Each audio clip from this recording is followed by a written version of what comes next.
Muy buenos días, mis amados hermanos, que Dios les bendiga, que tengan un bendecido día viernes. El día de hoy vamos a compartir acerca de la identidad, un concepto que si bien no está escrito con esas palabras en la Escritura, a lo largo de toda la Escritura está supuesta. Por ejemplo, en Proverbios 23:7, la palabra de Dios dice: conforme el hombre piensa de sí mismo en su corazón, así va a vivir.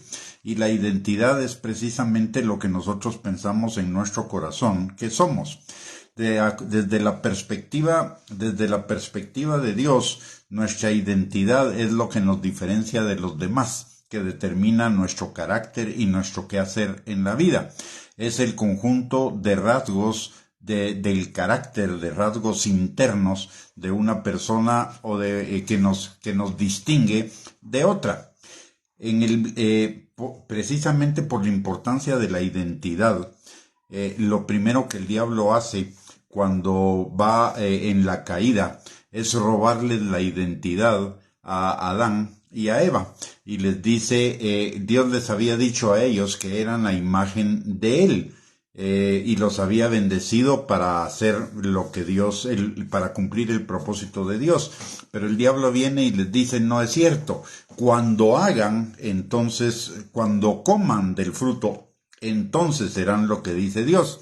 Y desde ese momento, la identidad del ser humano se convirtió en aquello que hace en lugar de en aquello que es. Israel es un buen ejemplo cuando estaba en Egipto. La mentalidad y como ellos se veían en Egipto, no se veían como el pueblo escogido, se veían como esclavos, como siervos de los egipcios. Estaban determinando su identidad por su situación, no por lo que Dios había dicho, que ellos eran el pueblo escogido de Él. Y cuando Dios llama al pueblo de Israel afuera de Egipto, no lo llama por sus calidades, no lo llama por su desempeño. En Deuteronomio 7:7 encontramos que el pueblo de Israel era el más insignificante de todos los pueblos. Dios simplemente los amó porque ellos eran el pueblo escogido de Dios, y porque los amó, los transformó, les cambió esa mentalidad de esclavos y les dio una nueva identidad, la identidad de pueblo escogido de Él. Desgraciadamente se llevaron más de 40 años en ese proceso, porque no querían salir de su mentalidad de esclavos. E igual nos puede suceder a nosotros. Cuando Dios nos llamó para ser sus hijos, tampoco lo hizo por nuestras calidades, sino que lo hizo por amor. Y eso nos lo enseña la palabra en 1 Corintios capítulo 1, versículos del 26 al 31, y en 1 Corintios 12, versículos del 22 al 23. Dios nos amó y nos ama porque a Él simplemente le plació, porque somos su creación, porque somos hechura suya. La palabra es interesante, que en el Evangelio de Juan, lo primero que dice en cuanto a la salvación es: a los que creen en su nombre les dio potestad de ser hechos hijos de Dios. Nos cambia la identidad. La palabra de Dios dice en Juan capítulo 8, versículo 44, que cuando estábamos en nuestros pecados éramos hijos del diablo. Pero ahora que somos salvos, el Señor nos cambia nuestra identidad y nos da la identidad de hijos.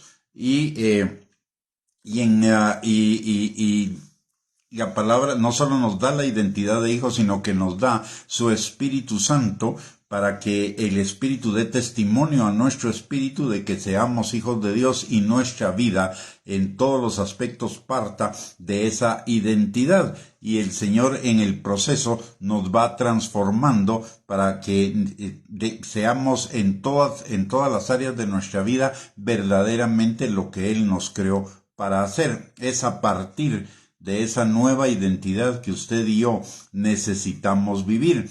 Es a partir de esa identidad que necesitamos desarrollarnos, trabajar, participar en su obra, etcétera. La palabra es a partir de esa identidad que usted y yo somos más que vencedores por medio de Cristo, que usted y yo tenemos la provisión para nuestras necesidades. Es a partir de esa identidad que usted y yo somos sanados, restaurados, liberados. Es a partir de esa identidad que usted y yo tenemos refugio, consuelo, fortaleza, seguridad en el Señor. Es a partir de esa identidad que usted y yo somos bendecidos y son suplidas todas nuestras necesidades conforme a sus riquezas en gloria en Cristo Jesús. Si no tenemos esa identidad, no vamos a disfrutar de todas las bendiciones que Dios tiene para cada uno de nosotros. Y el diablo siempre va a tratar de robarnos la identidad. Lo trató de hacer con Cristo en las tentaciones en el desierto. Le dijo, si eres hijo de Dios, haz tal cosa, como poniéndole en duda su identidad, y con nosotros lo hace lo mismo. Cada vez que nos equivocamos, cada vez que tenemos un fallo, tomamos una mala decisión, pecamos, caemos en una tentación, lo primero que el diablo nos viene a decir es, y no que sos hijo de Dios, porque nos está tratando de mantener esclavos de lo que hacemos, no de lo que somos, número uno. Y número dos, nos está tratando de robar la identidad, porque él sabe que a partir de nuestra identidad de hijos de Dios, es que vamos de vivir esa identidad de hijos de Dios, es que vamos a tener vida plena, vida abundante, vida próspera. Recuérdese, conforme el hombre piensa de sí mismo en su corazón, así va a vivir. Necesitamos no solo pensarlo en nuestra mente, tiene que bajar a nuestro corazón, convertirse en vida, convertirse en una forma de vida, que usted y yo somos hijos de Dios, que usted y yo somos santos como Él es santo, que usted y yo fuimos llamados para ser delante de Él justos y santos, que usted y yo fuimos llamados para vivir plenamente como hijos de Dios, no solo saberlo en nuestra mente, sino vivirlo en nuestro corazón. No es lo mismo saber que soy hijo de Dios que vivir como hijo de Dios. No es lo mismo saber que Dios es mi Padre que vivir como que si Dios es mi Padre. Es a partir de la identidad que puedo vivir como hijo de Dios y que puedo vivir a Dios como mi Padre. Muy bien, hemos llegado al final de esta perla de la palabra. Recuérdese, conforme usted piensa de sí mismo en su corazón, así va a vivir. Y lo que necesitamos pensar es lo que dice la palabra de Dios, porque somos hechura suya, creados en Cristo Jesús. Creados en Cristo Jesús. Él determina nuestra identidad por creación. Así que vivamos en esa identidad gloriosa, maravillosa que Dios nos ha dado, y que sea la fuente de la cual surjan todas nuestras acciones, todas nuestras decisiones, todas nuestras motivaciones, actitudes, pensamientos, sentimientos, etcétera.